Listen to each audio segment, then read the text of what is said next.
A long time ago, on a comics page far, far away.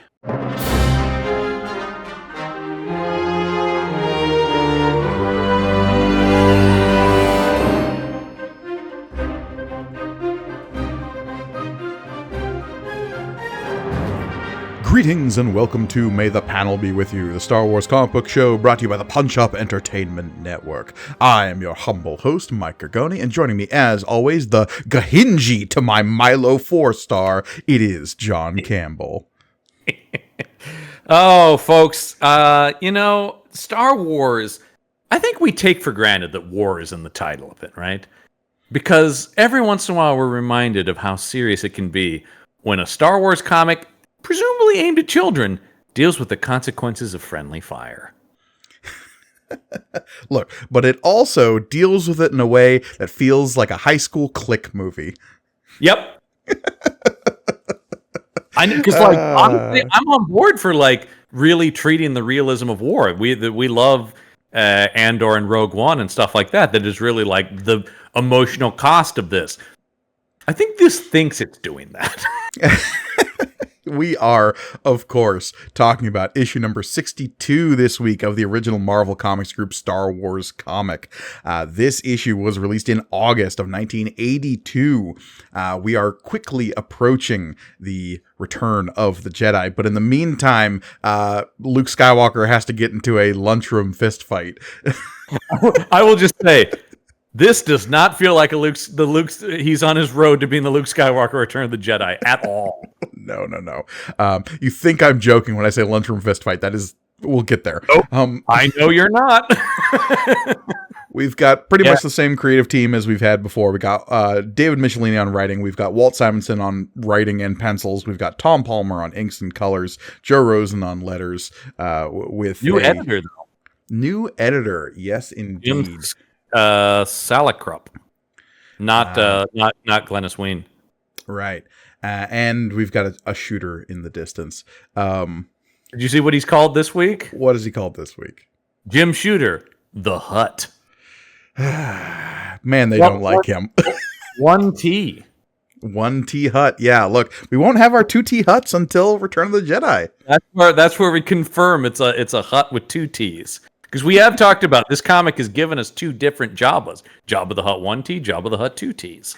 And 1T Jabba will quickly evaporate in a few months. It'll be like he never existed somehow. Yeah. Oh boy. Yeah, you talked about friendly fire. Let's get into the cover here because this is I have used the cover of this comic as like a landmark when I'm scrolling through the issues of this book since the inception of this show. Because to reveal how the sausage gets made a little bit about this show, we, of course, are reading these books digitally on Marvel Unlimited, not a sponsor. I don't know if I want them to be a sponsor because this app, at least on the desktop, sucks. I'll take back everything if they send us a check. Okay, it's the greatest fair enough. app ever created. The desktop version of Marvel Unlimited is unwieldy. It's hard to navigate. I will say I have never used the desktop. I only use the mobile and the iPad version. For those of you who are joining us on YouTube, hey, welcome YouTube viewers. Please like, comment, and subscribe. But you're reading the comic along with us. You can see right now a version of the cover here. What you're seeing is what I'm seeing on the desktop version of Marvel Unlimited. Now, This cover is very striking. It is pure red with like some pencils of Luke Skywalker with the term Luke Skywalker Pariah just slapped on there with the font from MASH. Or the A-Team it made me think of too. But just that it does look like it's been stamped Pariah. And so in the scrolling through the issues of Star Wars, this one always stands out as just like, okay, I know this is issue number 62. It's somewhere right in the middle of the Marvel run. So if I've scrolled past that, I know if I'm north or south of 62. That makes sense because I will say, and I will say though immediately, once again, presumably this is still a time when they're kind of marketing to children, sort of. And you just like you look at this cover and you're like, good Lord, what's going on in Star Wars this month? Luke Skywalker's a pariah. He's in all red and black. It's like, and he's going like, hero. Hey, get it. It looks like a bad paparazzi shot where he's like, get away from me. And they look, yeah, he's kind of where we're at in this issue. This is a weird one, folks. This is a very weird issue. It's not like reusing old John Carter of Mars weird. No, we've seen worse and weirder, but this is weird. This is more weird than it is bad. I mean, it's not good, but this is one of those where you just want to go like, what were you guys thinking when you made this? They were thinking, okay, we've just gotten past the dark middle chapter. Luke Skywalker's at his lowest. What if we bring him even lower? I mean, I will say in some ways I do see that this is sort of like answering our complaints about like, hey, how come they don't really deal with the emotional ramifications of Empire Strikes Back? This isn't dealing with the emotional ramifications of that, but it's at least trying to like get to that tone of the dark middle chapter of Star Wars. Mm-hmm. But it's kind of whiffing because it doesn't make sense. Well, to recap a little bit, this is building up to a capstone of a story that we've been covering for the last few issues about the new character they introduced, Shira Bree, and about how everything led up to this dicey mission where they were piloting TIE fighters. I mean, we'll get into it on the first page here because it turns out during that mission, Luke Skywalker killed her. Oops. Yeah, because they were all flying TIE fighters, and the thing was that they had this technology that marked which TIE fighters were friendly to the rebels. And that got shut off during the battle. And so Luke shot at what he thought was an enemy TIE fighter, but it was Shira Bree. But our big thing that we question there is he used the Force to sense it was her, but it was wrong. The Force said, go for it. Yeah, that's right. It's right, Luke. Kill her, said the Force. Hi, I'm the Force. He asked the Force, of like, is it an enemy I see before me? And the Force was like, it is. Fire when ready. Yeah. Blow him at the sky, kid. And at the end of the last issue, we got this debriefing where Luke was told, hey, you killed Shira. And now everyone on the Rebel base is kind of like, I don't know as if Luke's a good dude anymore. Well, I mean, let's open up to this first page. I mean, one of the most dramatic poses I've seen from Simonson. You've got kind of a shadowed face Luke, head down, and his hand is out in this like claw of like, no! He's clutching the orange just in front of him. I mean, it really is very Shakespearean, like, curses. Meanwhile, Leia looking away from him, back to Luke Skywalker, looking down in shame. And then, very Empire Strikes Back, what is Luke saying? No, that's impossible! Yeah. I didn't kill Shira Bree. Meanwhile, the comic book is calling him a pariah. Yeah. Man. I mean, immediately you're like, whoa! I mean, this is not necessarily a bad idea for a Star Wars story, but I think we talked about this last week. It does feel like this is what I would expect, which is Luke's going to beat himself up over it. It's really the reaction of all the other characters that's totally insane. Let's get into that because, Luke is now kind of monologuing at himself. He's remembering the details of the last issue. He called out to the Force. The Force told him to go for it. Yeah. I had to use the Force to tell if the blockading TIE fighter was friend or foe. And Leia, the Force told me to shoot. It told me to shoot, blast it. I swear, Leia, it wasn't me. The Force killed her. Also, he uses a term I've never heard anyone use, which is, my memory is clear. Ice clear. I mean, it logically makes sense. No, it doesn't. Ice isn't clear, John. When is ice clear? I mean, I guess that's kind of true, because it's crystal clear, right? That's what he means. Ice clear. Yeah, no, it doesn't. It's ice cold or crystal clear. Yeah, that's what I mean. That when I had to read this a few times when I was like, That's so weird. Yeah, I don't know. Yeah. Anyway, ice clear. That feels like that was the first draft. The letterer ran out of room in the speech bubble. Needed a shorter word. And it's in italics, so it's really emphasizing ice. Yeah. You know, like even weirder. But anyway, yeah. He's like, no, I swear, it just couldn't be. And we do get some wild, very angry Luke faces in here. Yeah. But eventually he settles down and he's like, it's impossible. And Leia's backing him up saying, I believe you, Luke. I don't know how this happened. I just like the idea of like, Luke, I didn't think you were a murderer. Like, yeah. But she also turns around and says, but I can't support you right now. Yeah. Well, because as Luke says, like, dude, she was super popular. Like, everybody they're going to be so pissed. Like, Luke isn't super well liked.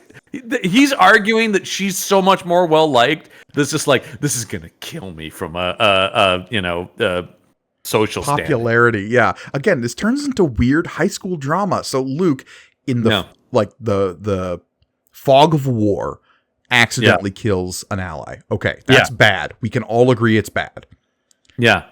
Luke Skywalker, though, is the hero of the Battle of Yavin. He blew up the Death Star. He's constantly fighting Darth Vader. I was going to say, word must have gotten around that he faced Vader in one-on-one combat, right? Like, and walked away. I mean, he lost his hand, but how many rebels have not survived an encounter with Darth Vader? Yeah, exactly. I mean, like, and everybody at least is vaguely aware that he's force sensitive, if not training to be a Jedi. This guy rules. Plus, the other cool guy is gone. Who else do we have? Like as Lando. We got Lando. That's pretty much it. Yeah. But Luke says that he understands. He says, Shira was well-liked princess by a lot of people, and I appear to have killed her. As leader of the Alliance, your siding with me could only cause dissension, a split in the ranks that would throw your whole organization into chaos, and the rebellion's more important than either of us. He throws himself such a pity party where he's like, you shouldn't back me because it'll hurt you. I'm a pariah. And it's just like, okay, if he had killed Han Solo, and even then, no, like the rebels aren't super attached to Solo. If he had killed General Dodonna. Yeah, I mean, but it just feels like this cannot be the first time somebody died under these circumstances in these massive battles that they're having. And Shira did get a medal at the medal ceremony last issue. Well, which I love that now in retrospect, you realize that was just building to this, right? That was just seeding. We really need to make her hero so we can tear Luke down for killing her. But she became a hero for saving Luke and his X-Wing squad on her home planet that she dragged them to. Well, we also talk about that. Like, yeah, she caused that situation she saved them from. I'm not saying I'm glad she's dead, but I'm not shedding a bunch of tears. I don't think she was as great as people make her out to be. This book hasn't built up Shira to the point where I'm necessarily buying that everyone is going to turn on Luke in the way he's describing. Especially, once again, to turn on the great... You know what, actually, if you wanted to do this, if you insisted on doing this, Lando should have killed her. Because he's kind of new. He already was a turncoat, or betrayed... then that would have been something then. And we're coming down hard on this, but that's only to really emphasize just how insane the next couple of pages are going to be. Yeah. We'll turn the page here and we cut to Luke storming out of their meeting, kind of like giving himself, like you said, a bit of a pity party as he makes a scene out of this just to distance himself from Leia. Yeah. And hits her with a real Han Solo. Okay, your high and mightiness. If that's the way you want it, you can just have my lousy commission.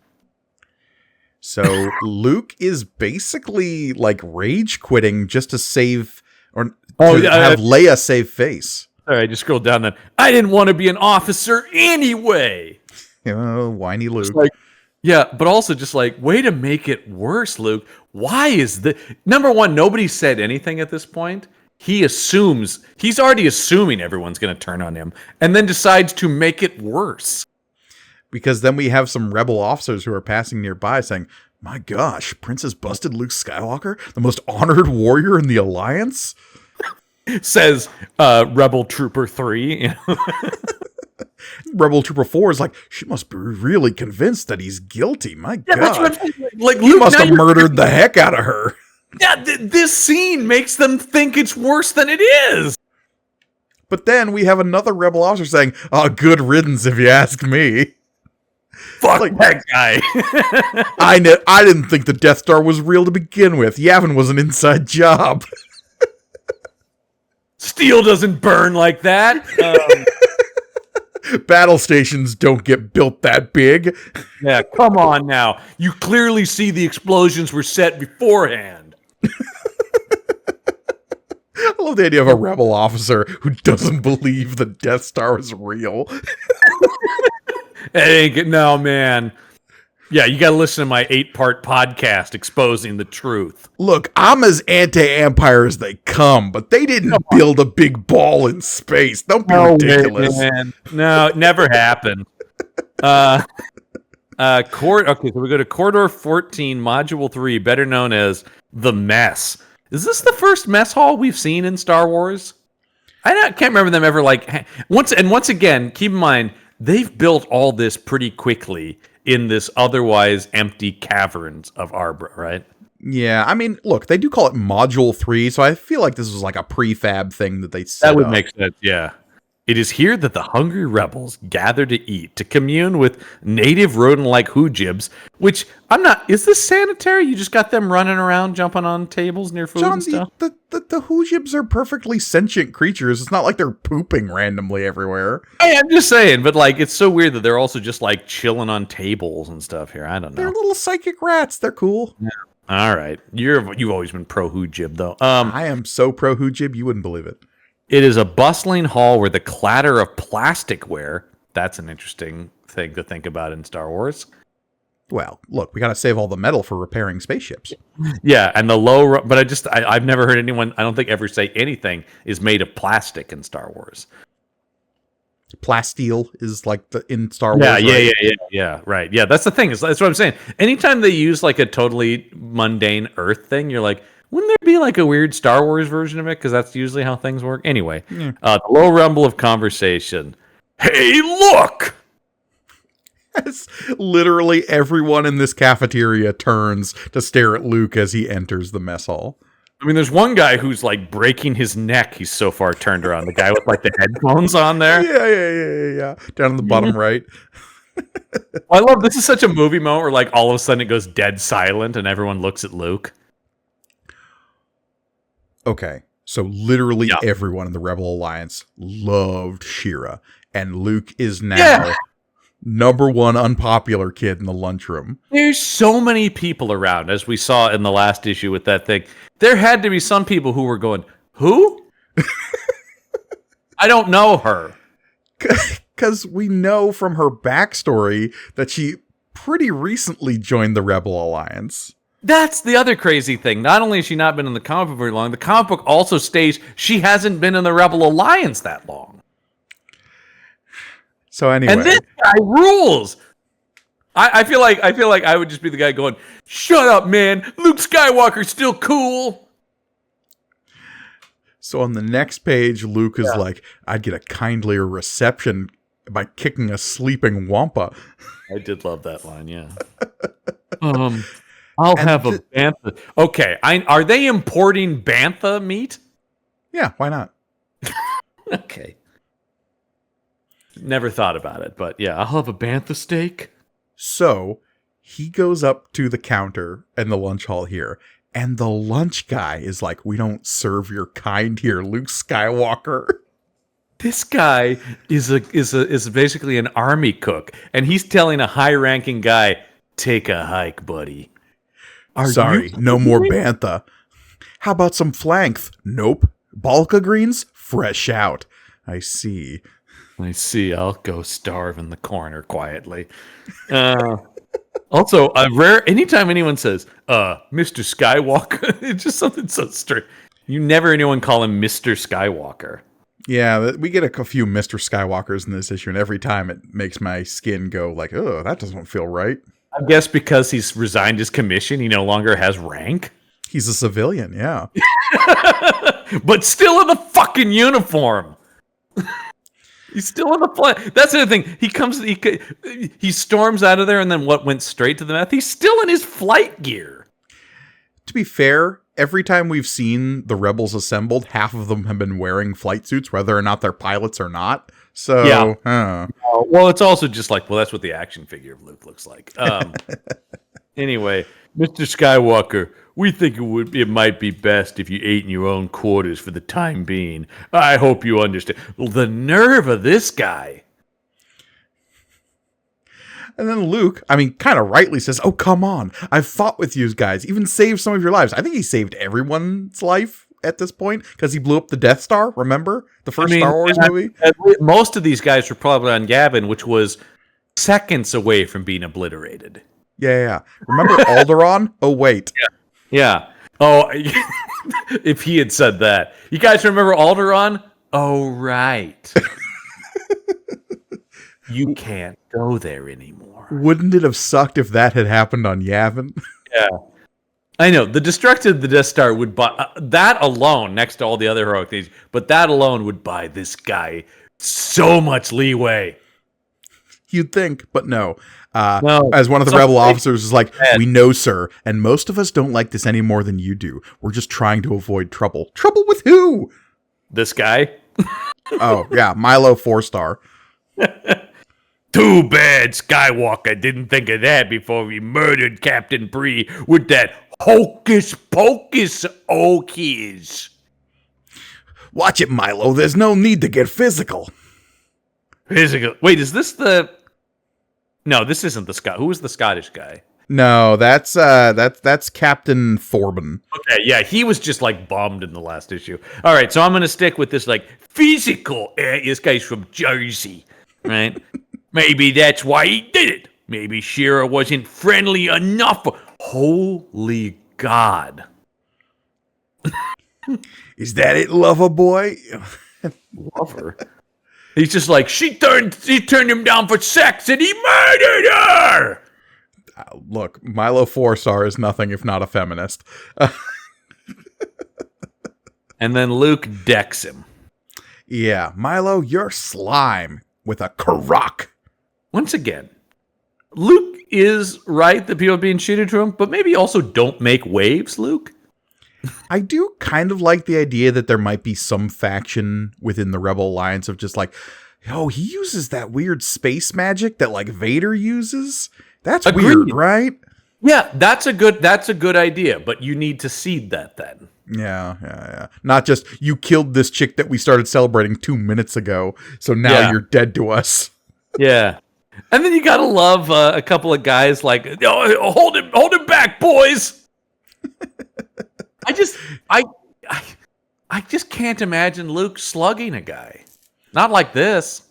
Yeah, and so they drag Luke off. Meanwhile, this guy's swearing vengeance against Luke Skywalker. I do love no one decks Milo 4-star at first. He must have used the Force. He's a sorcerer. He's a witch. Heard him. He might even be in league with Vader. Huge jumps. Bit of a leap. Yeah. Yeah. Huge jumps. Yeah, it was really beneficial to Vader when they blew up the Death Star. He's just so steamed. Yeah, Luke storms out of there. He goes back to his quarters. He starts thinking about pity to himself. He kicks a chest, and what rattles out? Why, it's the medal that was given to him at the end of the first Star Wars movie. Mm-hmm. My medal. The one I got for the Battle of the Death Star. Why, it's the highest honor the Alliance gives. Remember? It's starting to look a little tarnished, though. Oh, I should have taken better. I do like the idea that he was just like, hey, thanks for the medal. Clunk, throws it in the trunk. What? Are you going to wear your medals around all the time? People like frame them and stuff. I don't know. Yeah, no, he put it in a box. Yeah. And then sensing trouble, in comes 3PO. Always the guy to make things better. Pardon me, Master Luke. Might R2 and I have a word with you? By the way, I'm not in a conversational mood right now, 3PO. Oh, Luke, that's never stopped him. That's just opening a door for 3PO to just put his foot right in. Yeah, this guy's going to yak on and on. I sympathize, sir, but we've just received information that I thought you might find encouraging. And then they've maybe located Han Solo. Or at least Boba Fett. Yeah. Which hopefully would lead them to Solo. Yeah. Which we know Boba Fett conceivably is where Han Solo is, right? I mean, isn't the implication that he... Well, it's hard to tell. You know what's wild that this comic book has shown like immense restraint on, and something we complained about quite a bit with our Shadows of the Empire coverage is just like, we've not seen any of Boba Fett in this book. No. And pretty quickly he became a fan favorite. Oh yeah, I mean he was a fan favorite before before Empire even really came out, which is with like the photos of him on set. We're just like, who's this guy? Yeah, they did the little animated short in the holiday special. They definitely like worked to make sure meet your new favorite character. Totally.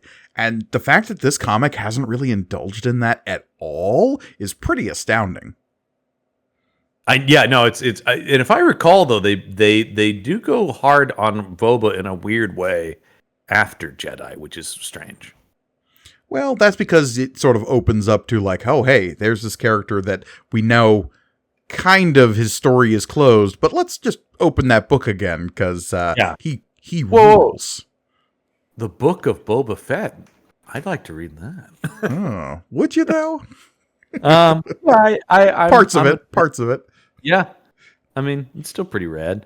Yeah, but anyway, Luke is doubting the Force now because he's like, the same Force that helped me destroy the Death Star also made me kill my friend. Was everything Obi-Wan and Yoda taught me just a sham? I do like when they include just drawings of Obi-Wan and Yoda going, right? Characters you like? Yeah, remember these two? Oh, by the way, also Yoda's still alive right now, so you could go ask him. What a novel idea that they don't actually go do. Mm-hmm. This is acting like, is what Obi-Wan and Yoda told me a lie? It's like, and then I had to go like, no, wait, Yoda's not dead yet. And also, aren't you always talking to the ghost of Ben Kenobi? Oh, no, because he's only sitting in a swamp right now. That's all we know. That. But he saw him on Hoth. It's very convenient that when this guy needs answers most, Obi-Wan's not saying shit. And he's just not willing to go back to Dagobah right now. Well, look, we can't have any meaningful conversations with Yoda between movies. That might make the plot move. Yeah, but I think they're also a little scared. They're like, we don't know what they're going to do with Yoda in the next movie, so just, That's fair. Just keep it quiet. Because that's been a big discussion I've had with other people is, did Luke go back to Dagobah in the time between? I mean, canonically now, no. Right. But I know people are like, no, he must have gone back and trained a little. I always took it that I always took that was the point of the end of Empire, right? It was like, you are ending your training now. Mm-hmm. Anyway. And I turned out to be right. Whatever. Yeah. And so Luke is like, I've got to get to the bottom of this, you guys. We can't start the events of Return of the Jedi yet. And so Luke is going to try to get out of here, but because he's been stripped of his commission, he's not allowed to fly X-Wings anymore. I mean, that makes sense. He can't take military craft if he's a civilian. And by the way, we should mention, he was not stripped of his commission. He turned it down and then acted like he was stripped of his commission. I mean, that's... because true. He's insane. And so who does he go to? His best buddy, Lando. Well, I don't know. I do want Lando to be like, look, man, I'm on thin ice myself. I don't want to make any waves. I mean, Lando kind of plays it like that. I love this scene, actually. This is pure Lando right now. Lando saying, that's not my problem. Lando's actually acting like Lando is why we like this scene. Mm-hmm. Yeah. So he says, like, hey, I can't let you use the Falcon either. I've admitted to blowing... If you've admitted to blowing Shira out of the sky, so, like, I'm already not super popular here. If I go saddling myself to you, I'm really screwed. I'm sort of the guy that got Han Solo frozen. But then, in like a classic Lando move, he's just like, look, Lando. but I do have to leave right now, and I need to go take care of something that's going to take me about, I don't know, how long would you say, Luke, it will take me to take care of? Yeah, I do like the idea that it's just like, well, how am I supposed to know, Land? No, I mean, if I were to go... No, they don't do that.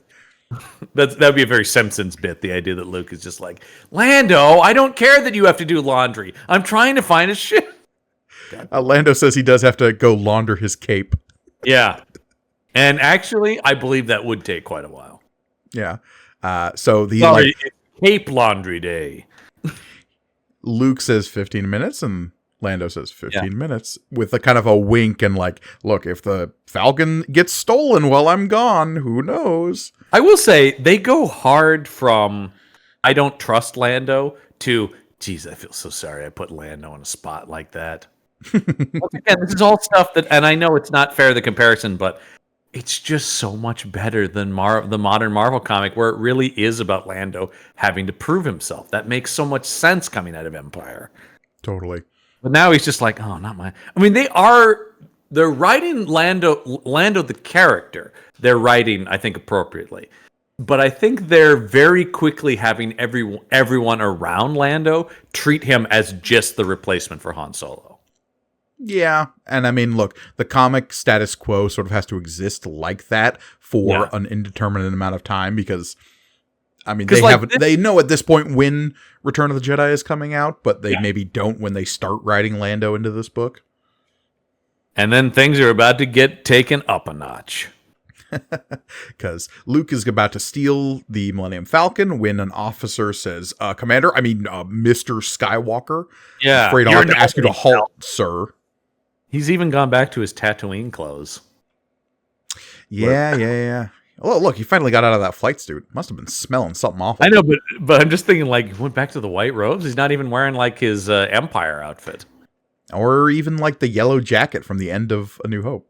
We always talk about that jacket rules. That's my favorite Luke look. Next to, of course, my actual favorite is all black robes, because that just kicks ass. And so he's just like, hey, very quick to point a gun in Luke's face, too. Yeah, well, this is the murderer of Shira Bree. We can't trust this guy. I might be next. Now that he's got a taste for it. Who will Luke Skywalker friendly fire next? But very quickly, it's Deus Ex Wookiee in this book all the time. I'm never mad about it, though. No, it's always cool to see Chewbacca, like, overpower somebody. And every single time when the person involved gets their gun snapped in half and then goes scampering away, like, I'm always feeling good about the just propensity of terror Chewbacca is raining down on everybody. Yeah, because I just like, if they're scared, if they think Luke might, they know this Wookiee will eat me.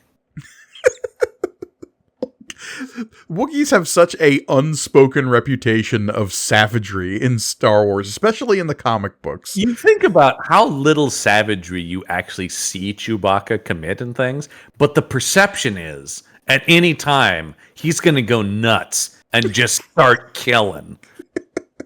Oh God, he's feral! Like, there's that one line of Han that says just like, oh, look, Wookiees tear people's arms off if they lose. Yeah. And even Chewbacca has this reaction of just like hands on back of head, like, yeah, you heard the man. I mean, obviously the Wookiees are great warriors and can kick ass, but I do think they sort of let their reputation do a lot of the talking, particularly Chewbacca. Right? Like, yeah. Because I think Solo is the only time we canonically actually see him tear anyone's arms off. Well, and you gotta think that, like, maybe it's the Empire who's making that reputation a little heightened because they're the ones enslaving the Wookiees. And so who are the ones the Wookiees are going to be the most, like, savage against? It's the Empire. Yeah, because, like, he does tear off the arms of a slaver in that movie. Yeah, nobody absolutely. Yeah. Anyway, and so that guy... Yeah, I do like Chewbacca snapping the gun in half. And Chewie's on Luke's side. Chewie ain't going anywhere. Chewie's a guy. Chewie's a real solid fella. Chewie knows what's up, man. Chewie's one of the only people acting rational in this comic. including just picking Luke up and carrying him out of the Falcon, which seems a little unnecessary. Well, yeah, because Luke says, "Look, you can't come with me. I wouldn't. That you'll ruin your reputation." At which point, he fucking picks him up like a football and just carries him in. Yeah, put me down. Put me. I do like. Oh, what the heck? I like Luke's like. Maybe I like being carried by a Wookiee. But also, isn't that the line from Solo? Just like, "Oh, you never have a better night's sleep than in the arms of a Wookiee." Yeah. Oh, so good. Yeah, I like the idea too. You ruin your reputation. What reputation? He's already considered a loose cannon who might snap and kill everybody in this moment. This is totally on brand for Chewbacca. All right, so they take off, they blast off, and go away from Arbra and all the way back to that planet that Shira brought them to. It's Shalivane. That's Shira's home world, or so she says. Yes. And so he recaps the previous issues or 2 issues ago's events to Chewbacca. Chewbacca, you weren't there. Let me tell you what happened. This is our planet. We returned here. There was some sort of ritual. Anyway, now you're caught up. Yep. So they land and start poking around. But lest we forget, there was that like tribe of rampaging raiders that was really not keen on outsiders being around here. Yeah, that's right. The ruined city of Kinshasa.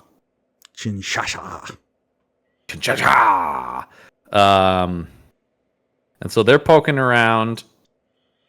And then the one thing Chewbacca can't defend against, a big net. Yeah, it's like classically one of his primary weaknesses. Yeah. Because, yeah, a big net is thrown from above, right as Luke Skywalker is saying that there are some people here who really don't like Offworlders. In fact, there they are. Yep. They net Chewbacca, but good. Luke scrambles after him and tries to free him, but then he has a net thrown on him. Mm-hmm. And his blaster chuds to the ground. Oh, what a chud. At which point the barbarians, quote unquote, show up and they are pissed. I will say, I couldn't believe they were back. Well, they're going to be critical going forward, so. Yeah, but I was just like, I did not expect. Luckily, though, Luke inexplicably has that lightsaber still. Yeah, he's still got some lightsaber. We don't know where he got it. Don't worry about it. But he's got it, so he can cut his way out of the net. It looks like it's Anakin Skywalker's lightsaber, but that's impossible. So, yep, that is the Child Slayer 9000 if I ever seen it. This will cut through a room of younglings like nobody's business. You wouldn't believe how many younglings I decapitated with this thing. Child murder. You ask any prequel fan the funniest thing about the prequels, and most of them are going to say the child murder. Right off the bat. Yeah, 9 out of 10 fans. When he kills those kids. So he frees Chewbacca, and now they're running from a horde of... Love this line, because I've never heard anyone use this phrasing. Those nomads are covering ground faster than a Hothian blizzard. Never heard anyone say Hothian before. What would it be? Hothan? Hothite?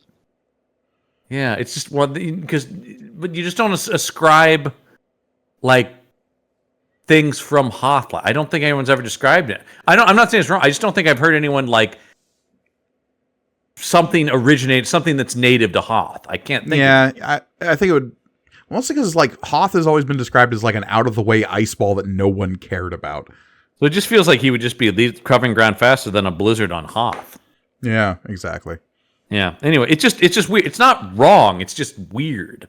Mm-hmm. Anyway, they're running from the nomads now. Yeah, and they're yelling in their Gleepcloth language. Jod. Yeah. Oh God, he's gonna jod us. Did you hear it, Chewbacca? Go Jod Garvargrig. Oh God. And so quick, behind this rubble. They dive behind some rubble. They go into a building. They think they've lost their pursuers.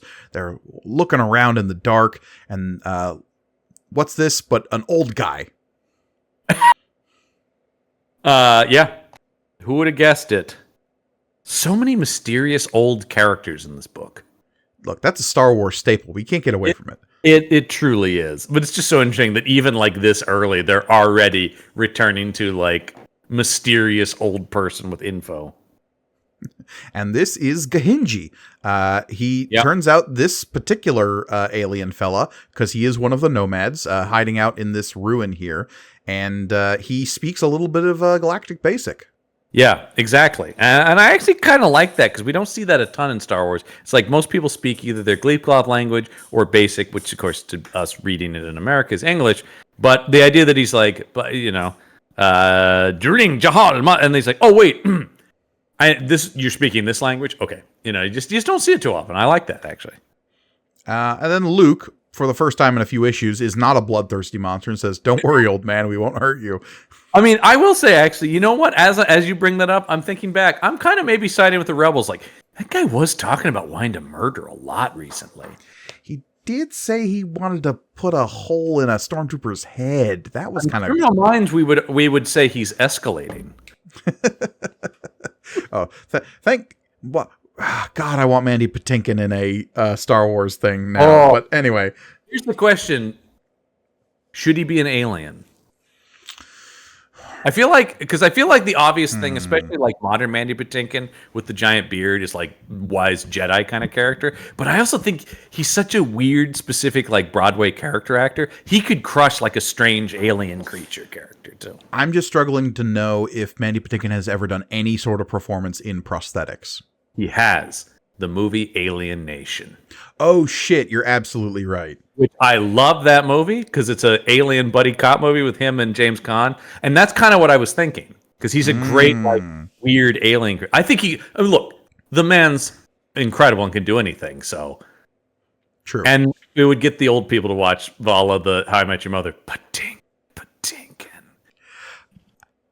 Let me pitch you this: Mandy Patinkin, alien crime warlord. Oh, hell yeah. Give me that. Ooh, he's the villain in the Lando movie.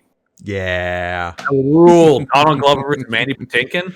I'd watch that a million times. Maybe he has a jazz club and he does a song because you don't not use that golden voice.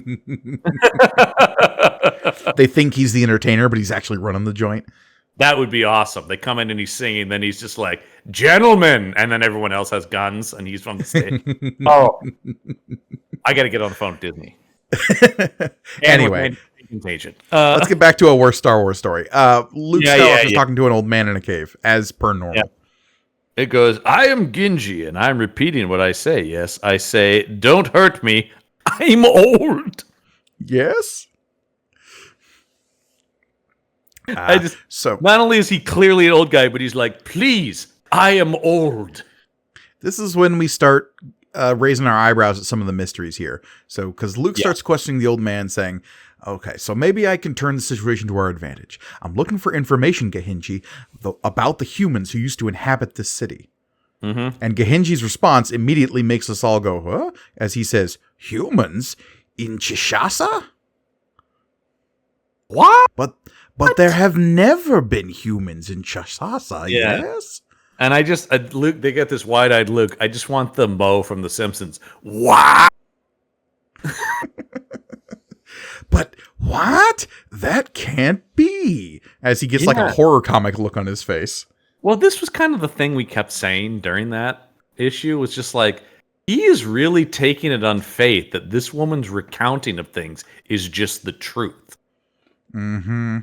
And you can't understand what these aliens are saying, and you're just like, these must be some kind of savages because that lady said so. Mm-hmm. Mm-hmm. So now we're going to get Gahinji's side of the story here, and it sounds a little different than what Shira Bree was saying. Mm-hmm. Oh, yeah. And he's just like, "No, man, we were the populace of this city." Yeah, until 3 cycles ago, which we take to mean years, so like pretty damn recently. Like super recently. By the way, do we get a name for this alien race? No, they're just the nomads of Shayley Vane. That's sad because that was Shira's word for them. It seems like they should be called something. And I guess they weren't nomads. They lived in this city until it was bombed the heck out of by the Empire. Right, because he even says that here. He goes, it wasn't until we were bombed that we became homeless nomads. Yeah, bombs fell from ships flown by people called Empire, yes? No reason then, no reason now, but bombs turn city to ruins and turn my people into homeless nomads, yes. But that's crazy. If your story really happened, then everything Shira told me was a lie. And if Shira lied, what is true? And maybe I'm glad I killed her. And maybe the Force isn't lying to me then. Yeah. Oh, thanks, Force. You've always got my back. So, Luke confessing his feelings to Gahinji in this cave. I love that he's just... I will say also, on the same point, though, he is also just taking this guy's word for stuff, too. And instantly is like, oh, Gahinji, we just met 30 seconds ago. Let me tell you what's up with me, buddy. I'm afraid so, Gahinji. I came looking for answers, and all I found are different questions. What makes it even more vital that I reach the Circle of Kavan, which is the place where Shira, did her little blood ritual. And Gahinji goes, ooh, you seek most holy place, yes? My people see Circle desecrated by unbelievers 3 cycles ago. They not let you reach it easy. But there is a way, yes, if you pass... trial by ordeal, of course, right? Yeah. Luke's a fantasy hero. Obviously, there has to be some sort of trial to get to the holy place. Maybe stop calling him old timer as well, Luke. Yeah, well. So Luke's like, all right, cool. Trial by ordeal. Who do I have to fight? Yeah. Kenji's like, fight? Pshaw, we not bloodthirsty people. Well, not that bloodthirsty. I was just going to say, all evidence to the contrary of every other interaction I've had with you. All you do is telling me which drinking vessel hides stone. Yes, he has hidden a stone under 3 cups, as is the traditional ordeal of the people of Shayley Vane. He's doing like a street hustler trick, right? If God's with you, they help you find the stone. If you're being unbeliever, you not find the stone. Yeah. And so, he basically just, it's the classic, where did it go? It's the 3 card or the 3 cup, mix them up with the stone underneath. Yeah, it's like 3 card Monty or any of those street things that are. So Luke has to lift the cup of the right one, and so he cheats by using the Force. Classic Luke. Even though he doubts it for like a split second, going, well, it did tell me to kill Shira. Yeah, but I got no choice. Slowly, deliberately, Luke Skywalker reaches out with his mind, subtly working the elemental energy known as the Force, producing results that are both startling and uplifting. Here's a question. If, like in Vegas with High on Cards, do you get thrown out of like a Canto Bight casino for using the Force? Yeah, 100% you do. Yeah, I was going to say. I swear, man! No, we saw you move those dice, Qui-Gon. Yeah, I was going to say, if you use a Force to make the roulette wheel fall where you want it to. Oh, we saw Qui-Gon literally do that in Phantom Menace. Yeah, 100%. If Watto had been a little bit more on the uptake, he'd be like, no, this is bullshit, man. Yeah. You fucking cheater. Come here. Get back here. You so, what? Yeah. Luke lifts all cups at the same time, revealing the stone. And at first, Gahinji's like, well, I didn't see that coming. Oh, you!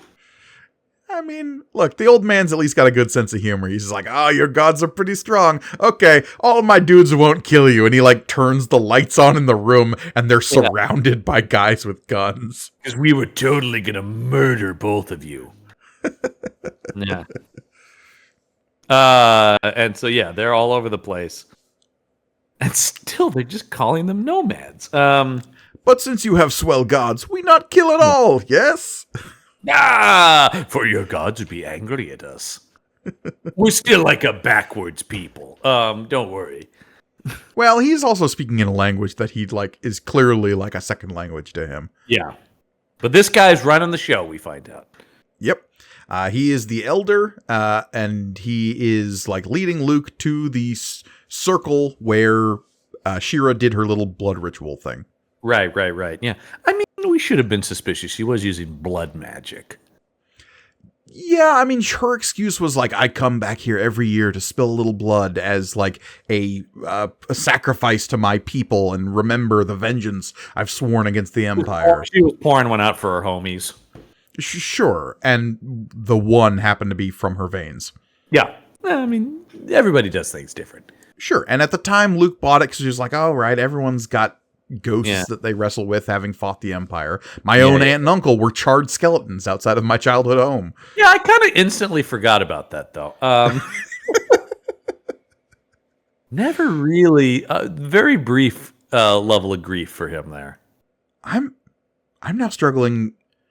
Has Luke Skywalker literally ever mentioned Uncle Owen and Aunt Beru again since that movie? No. It's only in the very exact moment that they find them, and he's kind of sad, and then instantly we're off on an adventure, and I don't think he ever brings them up again. Wow. That's bleak. Because, like... They raised him. I mean, they were his parents. He's not like he has any memory of anyone else ever raising him. Yeah. And he's just like, oh, man. Oh, well. I also think it's interesting that they told him they were his aunt and uncle. I mean, they could have just raised him as their own. Oh, yeah. And I mean, they could have not told Luke that he had an evil dad. That's what, well, yeah. I mean, I'm just saying, like, there were any number of ways to handle that. They maybe have handled that. They weren't completely honest. They were only kind of honest. I mean, Owen described Anakin as, like, they totally obfuscated what Anakin was, right? Yeah. They told Luke he was like a freighter pilot. Right. And that he was kind of trouble, right? Because they talk about like, oh God, that's like your father. That's the way your father sounded. Mm-hmm. But yeah, they don't go into like, because they know the deal, right? And what's it? There's a whole thing. They don't know that Anakin turned into Vader. They know that Anakin was like really troubled and was a Jedi, and that like I guess they would have the information that the Empire would give of just like, oh, the Jedi turned on everybody. Right. That's true. And they word probably would have gotten around that he committed Tusken Raider genocide. Well, he wasn't exactly hiding that either. Yeah, he did kill them all, the men, the women, the children. Yeah, when he's screaming and crying. Like, and Beru and Owen are just in the next room being like, can you believe this shit? Odd. I mean, I don't like Tusken Raiders as much as anyone living out here, but yikes. But Padme was totally cool with it. Oh, yeah. Yeah, anyway. So they go back to the altar and they're like, yeah, this is the place. This is where she did the ritual. And there's something shiny in there. Some more magic. They climb up in there and Luke finds that there's a transmitter buried in the rubble here. Well, that's not what I expected to find at all. So it turns out Shira was spilling blood on this transmitter. Yeah. So Luke's poking around. He thinks that Shira was trying to contact someone. Maybe he can backtrace it. So he's messing around with this, and there doesn't seem to be working. But then they remember, oh wait, she was using her own blood on it for some reason. I also like, Chewie, lend me your knife. Does Chewie normally have? I mean, I don't think it's out of character that Chewie has a knife. I've just never seen a knife on Chewie. You don't know what's in that bag of his. Or in his many pouches. His many pouches. Yeah. He just opens up the bag and it's all knives. It's like the Joker. Well, we found 16 knives and pocket lint on this Wookiee. Luke's like, Jesus, you're hardcore. And don't you forget it. Look, there's a reason people think he might snap at any moment. It's all the knives he carries on him. Somebody gives him lip, he just gives him a little peek at the bag. Never mind, Chewie. That's what I thought. Anyway, so yeah, Luke does slice his hand open. I always love in movies and stuff that if you have to spill blood, it's never like from the finger, so it's always just a slice right across the palm, obviously. Yeah, obviously. So he spills blood on the altar, and then it does nothing. I do like that there's just this beat where they're like, well, I thought that would work. And it doesn't right up until it does. Well, because I will say, it doesn't make sense that it works. No. And what happens next makes the least amount of sense of almost anything we've read in this book. I do also like that it takes Luke a long time to go like, Oh, maybe it was specific to her blood. Like, yeah, that would have actually been my first thought. And then it does, as a voice says, Luke, Luke. I've come for you.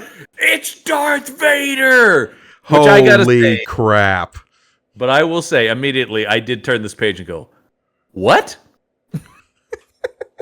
Look, it's Walt Simonson drawing Darth Vader. I'm not going to be that mad. It looked cool as hell.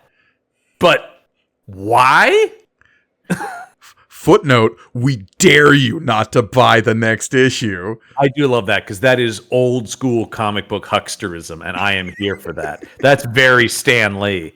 I dare you not to buy the next issue. I mean, look, when you're looking at that awesome image of Darth Vader and you're going, what? And the person in the editorial is like, you know what? You want to find out what the hell's going on here, right? We have been light on Vader recently. So we have been light on Vader, and we haven't seen Vader since that stupid, buy and sell precious metals planet. Yeah. Wait, was that when you knew about all the... Yeah, that was when he knew about all the specific rules? Yeah. Oh, I think Princess Leia has violated one of your laws. I read the rule book. You piece of shit. And he was running a whole Ocean's 12 scheme to acquire the crown jewels of Alderaan. If there's one thing I think about Vader, it's schemer. Yeah. But anyway, Vader's here apparently, and he's come for Luke Skywalker. I gotta say, you have read ahead. I don't read I just read these one at a time, so I truly have no idea what in the hell's gonna happen. Well, look, Luke's clearly on the outs. Maybe now's the time for Vader to swoop in and start recruiting. I heard all your friends turned on you. Nobody likes you, Luke. Join me on the popular side of the Force. Yeah. We've got friends over here. You want to go smoke under the bleachers with Papa Vader? I'm cool like that. Yeah. Here, try these smoke. Imagining Vader with a pack of cigarettes. Come on, try one. All the cool kids are doing it. Emperor Palpatine says that we're really cool when we smoke. Mm-hmm. Oh, Emperor Palpatine's got a vape. Yeah. Welcome to Flavor Country. I'm ripping that mad cotton, Vader. Yeah. No, I have no idea what's happening. This is completely insane. Yeah, no, and look, you just got to embrace the madness. Oh yeah. Oh no, I'm here for. I'm enjoying it. I will say this is objectively not good Star Wars, but I am having a good time. Yeah. And next issue, we're gonna figure out what the hell Vader is doing here and why he is involved with all this Shira Bree stuff. Look, I'm just saying, Shira Bree might not have been a good person. When you were referencing that earlier, did you actually know that, or were you guessing, or had you read this far ahead? It can be both, John. I'm just trying to figure out, because I was like, you were always spinning that way, and I was like, is this a theory, or does he actually know? I will say, when she was first introduced as a character, and the whole, Leia side-eyeing her thing was introduced, that put me in a, Leia's always right mood, and if she doesn't like this character, I don't like this character. Well, that just eventually I did read ahead enough to know which way the winds were blowing, but when I first started spinning that yarn, that was just me on gut instinct. Right. Yeah. No, but here's the thing. I don't know what the hell she's up to, though. This is so weird. I guess we'll have to read the next issue and find out, and I think our listeners/viewers will have to find out with us next week. Indeed, which they can do right here on all the stuff. But if you want even more, you can head over to our Patreon page, which is patreon.com/punchup. That's punchup ENT. Cool exclusive bonus content, as well as help out support the show and all the shows on the Punch Up Entertainment Network. All of those shows, which you can also find on our YouTube page. That's youtube.com/@punchupentertainment. While you're there, please like, comment, subscribe. Let us know in the comments below, what the hell is Darth Vader doing here? What? Yeah. Theories, please. please let us know what you think. Because personally, if I had to guess, Luke's at a low point. Time to start recruiting his son, baby. Maybe let all those nomads know that this is Popper Veda's boy, and he's coming back to run the family farm. My time to strike. Get Luke when he's at an emotional low point. Well, I'm excited to find out.